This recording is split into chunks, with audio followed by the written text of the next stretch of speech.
તો મિત્રો આજે આપણે છંદ વિશે થોડી માહિતી લઈએ. છંદ એટલે કાવ્યમાં મધુરતા લાવવા માટે નિયમો અનુસાર અક્ષરોની ચોક્કસ ગોઠવણીને છંદ કહેવામાં આવે છે. છંદના મુખ્ય બે પ્રકાર છે, એક અક્ષરમેળ છંદ અને માત્રામેળ છંદ. તો અક્ષરમેળ છંદ અને માત્રામેળ છંદ એ મુખ્ય પ્રકાર છે. એની અંદર જુદા જુદા પ્રકારો છે. એમાં આપણે જોઈએ અક્ષરમેળ છંદ.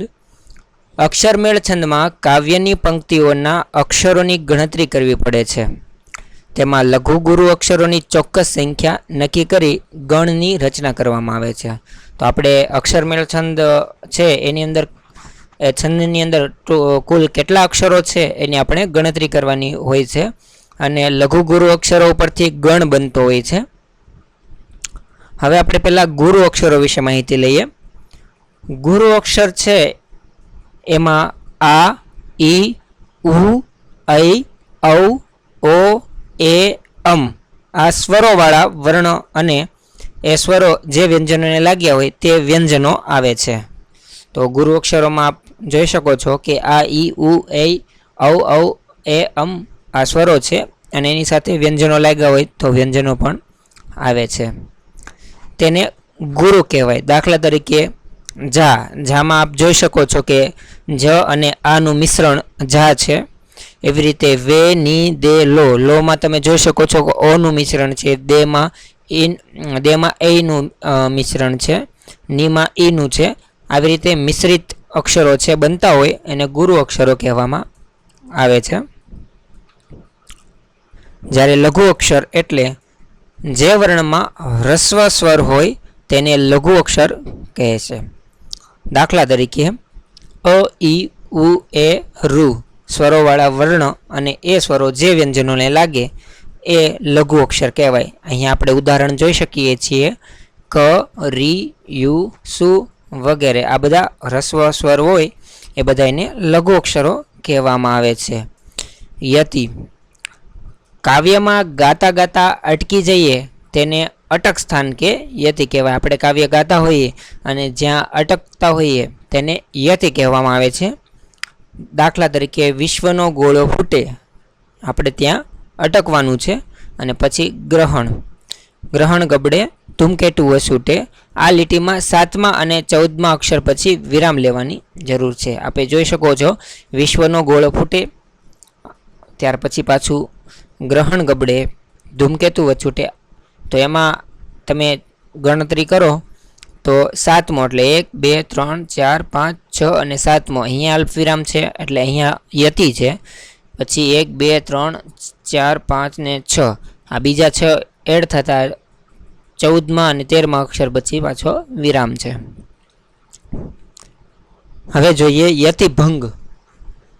છંદની લીટીમાં જે ઠેકાણે યતિ આવ્યો હોય ત્યાં શબ્દ પૂરો ન થયો હોય તેને યતિભંગ કહે છે. યતિભંગ એટલે શબ્દ પૂરો ન થયો હોય ને યતિ આવ્યો હોય. શ્રુતિભંગ. શ્રુતિભંગ એટલે એક ગુરુ અક્ષરને સ્થાને બે લઘુ અક્ષર આવે તેને શ્રુતિભંગ કહેવાય. એટલે કે ગુરુ અક્ષરની જગ્યાએ બે લઘુ અક્ષર આવી જાય તો એને શ્રુતિભંગ કહેવાય છે. ગણ.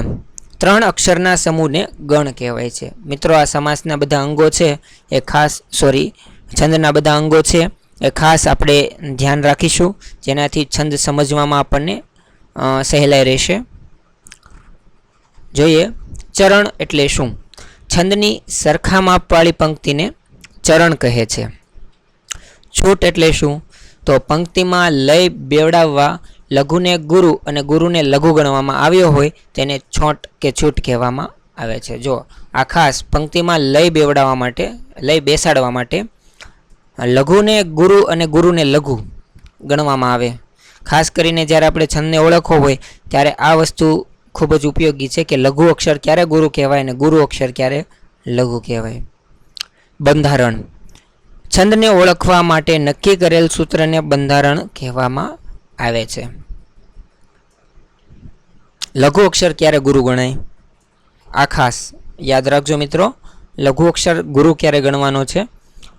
સંયુક્તાક્ષરથી આગળ આવેલા લઘુ અક્ષરો ગુરુ ગણાય છે. દાખલા તરીકે મર્મ, પુષ્પ, સત્ય, ધર્મ આમાં જે લઘુ અક્ષરો છે એ બધા ગુરુ ગણાશે. પંક્તિને અંતે આવેલો લઘુ અક્ષર ગુરુ ગણાય, એટલે કે છેલ્લો જે અક્ષર હોય લઘુ હોય તો એ ગુરુ ગણાય. દાખલા તરીકે અંત, ગંગા, સંમતિ, કુંડ. પરંતુ કુંવર, ગયું, કુંભારમાં અનુસ્વાર પોચા કે મંદ છે, તેથી લઘુ ગણાય છે. ખાસ યાદ રાખજો કે વર્ણોમાં તીવ્ર અનુસ્વાર હોય, વર્ણોમાં તીવ્ર અનુસાર એટલે અંત, ગંગા, સંમતિ, કુંડ વગેરે. પણ કુંવર, ગયું, કુંભાર આ બધા એમાં પોચો એટલે કે મંદ છે, એટલે એ તો લઘુ જ ગણાશે, એને ગુરુ ગણવાનો નથી. વિસર્ગવાળો અક્ષર લઘુ હોય પણ વિસર્ગનો ઉચ્ચાર કરવો પડે તો તે ગુરુ થાય. એનું ઉદાહરણ જોઈએ. અંતઃકરણ માં ત ગુરુ ગણાય છે, કારણ કે એનો ઉચ્ચાર કરવો પડે છે. લઘુ ગુરુની સંજ્ઞા નીચે મુજબ દર્શાવવામાં આવે છે. હવે આપણે લઘુ ગુરુની સંજ્ઞા જોઈએ. લઘુ અક્ષર દર્શાવવા માટે યુ આકાર છે અને ગુરુ અક્ષર દર્શાવવા માટે ડેશનો ઉપયોગ થાય છે. આ ખાસ યાદ રાખજો જ્યારે આપણે લઘુ ગુરુને બતાવવાના થશે છંદ ઓળખવા માટે, ત્યારે આ ખાસ સંજ્ઞાનો જ ઉપયોગ આપણે કરીશું. તો આ થયા જે છંદ હતા એના મુખ્ય અંગો. હવે ગણ રચના વિશે થોડી સમજૂતી લઈએ.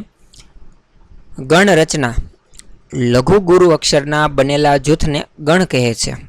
આવા 8 ગણ છે. આ યાદ રાખવા આપણે એક પંક્તિ યાદ રાખવાની છે મિત્રો. 8 ગણને સાવ સહેલાઈથી તમે યાદ રાખી શકશો. એના માટે છે યમા, તારા, જભાન, સલગા. આ યમા, તારા, જભાન, સલગા એક વખત તમે યાદ રાખશો એટલે તમને બધા ગણ યાદ રહી જશે. ય ઉપરથી યમાતા એટલે ય ગણ છે, જેમાં પહેલો અક્ષર લઘુ છે અને છેલ્લા 2 ગુરુ છે. આપ જોઈ શકો છો અહીંયા ય છે એ લઘુ છે અને આ મા અને તા એ ગુરુ છે, તો એ ય ગણ છે.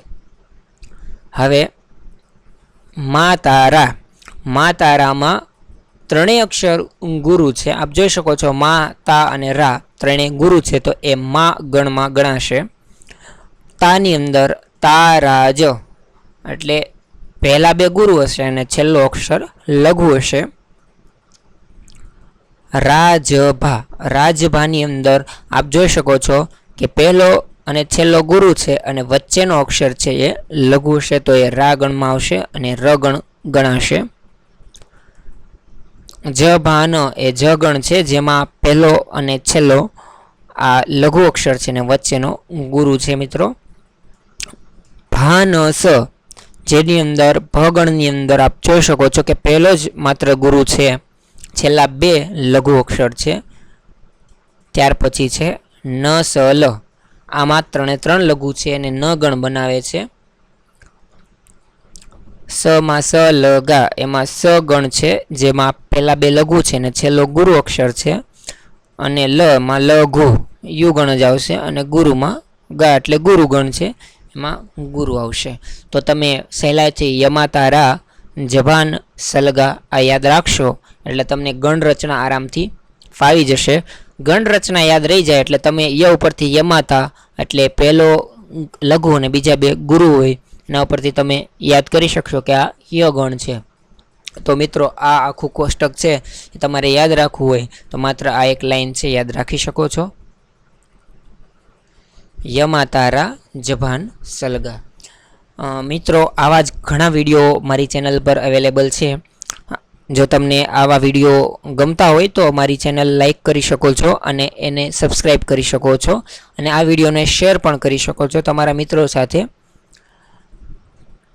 પૃથ્વી છંદ. હવે આપણે છંદમાં જઈએ તો પહેલો છંદ છે પૃથ્વી. પૃથ્વી છંદ વિશે આપણે થોડી માહિતી લઈએ તો પૃથ્વી છંદ છે એના અક્ષર 17 હોય છે. આ અક્ષરમેળ છંદ છે. એનો ગણ જસ જસ યલગા છે. જસ યલગા ગણ છે અને એનો યતિ એટલે કે રૂકાવ 8 કે 9 અક્ષરે હોય છે, ઠહેરાવ કહેવામાં આવે છે. એનું સ્વરૂપ 10 લઘુ અક્ષર અને 7 ગુરુ અક્ષરોથી બનેલું હોય છે. આપણે એક ઉદાહરણ જોઈએ અહીંયા. મને શિશુ તણી ગમે સરળ સૃષ્ટિ સ્નેહભરી.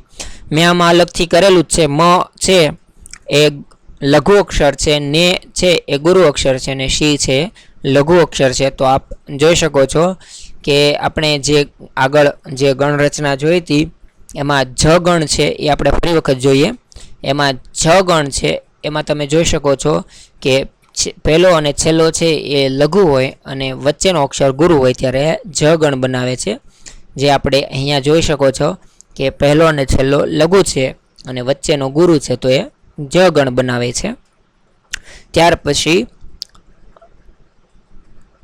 પહેલો અને બીજો એ લઘુ અક્ષર છે અને ત્રીજો ગુરુ અક્ષર છે એટલે સ ગણમાં આવે છે. એવી રીતે તમે આમ લઘુ ગુરુ, લઘુ લઘુ અને લઘુ ગુરુ આ જે અક્ષરો છે એ બનાવશો તો છેલ્લે જે અક્ષર બે વધ્યા છે એમાં એક લઘુ છે ને બીજો ગુરુ છે. તો આખું બને છે જ સ ય લ ગા. જે કોનું બંધારણ છે તો પૃથ્વીછંદનું બંધારણ છે. તમે અક્ષરની સંખ્યા ગણી શકો છો કે આ અક્ષરોની સંખ્યા 3 ને 3 6 7 8 9 10 11 12 13 14 15 16 ને 17. તો 17 અક્ષરનો આ છંદ છે. એનો યતિ 8 અક્ષરે આવે છે. આપણે જોઈ શકો છો 8 અક્ષર એટલે 1 2 3 4 5 6 7 ને 8. તો મને શિશુ તણી ગમે સરળ સૃષ્ટિ. જોઈ શકો છો કે ત્યાં એનું રૂકાવ આવે છે, ઠહેરાવ આવે છે. અને આમાં તમે 10 લઘુ અક્ષરો આરામથી ગણી શકો છો 1 2 3 4 5 6 7 8 9 ને 10 અને બાકીના 7 ગુરુ અક્ષરો છે. મિત્રો પૃથ્વીછંદ છે એ એકદમ આરામથી અને ઇઝીલી ઓળખમાં આવી શકે એવો છંદ છે.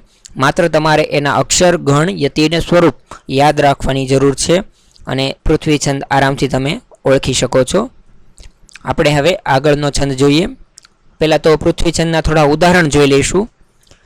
કારણ કે જો તમને તમારી પાસે પરીક્ષા સમયે ટાઈમ ના હોય અને માત્ર તમને પૃથ્વીછંદના ઉદાહરણ યાદ હોય અને આમાંથી જ કોઈ ઉદાહરણ છે એ પૂછાઈ જાય તો તમે આરામથી એ પૃથ્વીછંદનું ઉદાહરણ છે એ સમજી શકશો.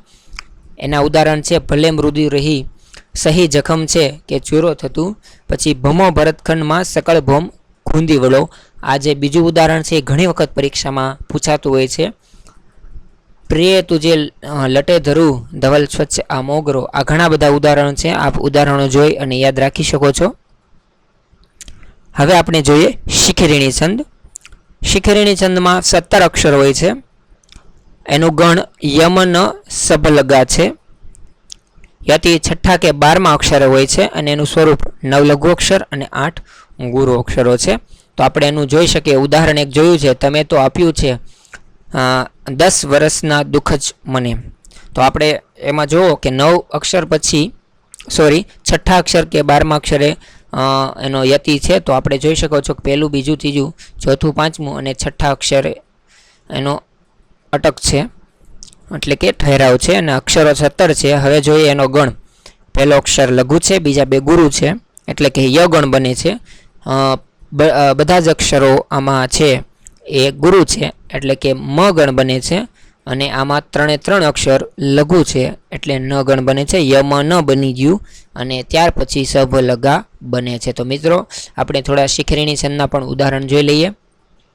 શિખરિણી છંદ છે એ આપ જોઈ શકો છો કે આરામથી યાદ રહી જાય એવો છે. માત્ર એનું તમારે બંધારણ યાદ રાખવાનું છે. ફરી એક વખત હું તમારી સામે બંધારણ રિપીટ કરી દઉં છું.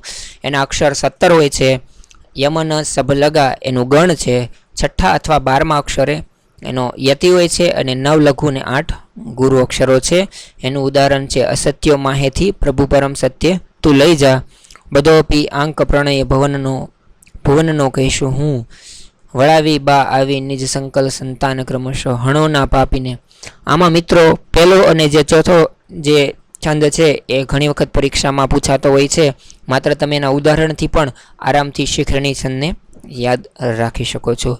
મિત્રો આ વિડીયો પહેલો પાર્ટ છે અને પહેલા પાર્ટમાં મેં તમને 2 છંદની માહિતી આપી છે. દરેક છંદની માહિતી હવે પછીના પાર્ટમાં આપવામાં આવશે. તો આપ મારી ચેનલને સબસ્ક્રાઈબ કરો અને આવનાર પાર્ટ પરથી તમે વધારાના જે બીજા છંદ છે એની પણ વિસ્તૃત માહિતી લઈ શકશો. આપને નમ્ર વિનંતી છે કે આપ મારી ચેનલને સब्सक्राइब करशो. Thank you so much. दोस्तों अगर आपको ये वीडियो पसंद आया हो तो लाइक के बटन पे क्लिक करें, वीडियोस को लाइक करें अगर आप अपने दोस्तों के साथ शेयर करना चाहते हो तो शेयर के बटन पे क्लिक करें।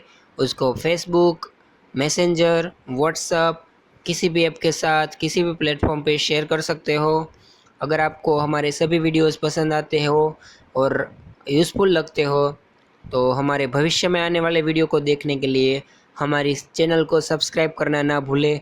सब्सक्राइब करने के लिए रेड कलर का जो सब्सक्राइब बटन है उसके ऊपर क्लिक करें, वीडियोस को सब्सक्राइब करें और उसके भविष्य में आने वाले वीडियो का भी लाभ लें। Thank you so much.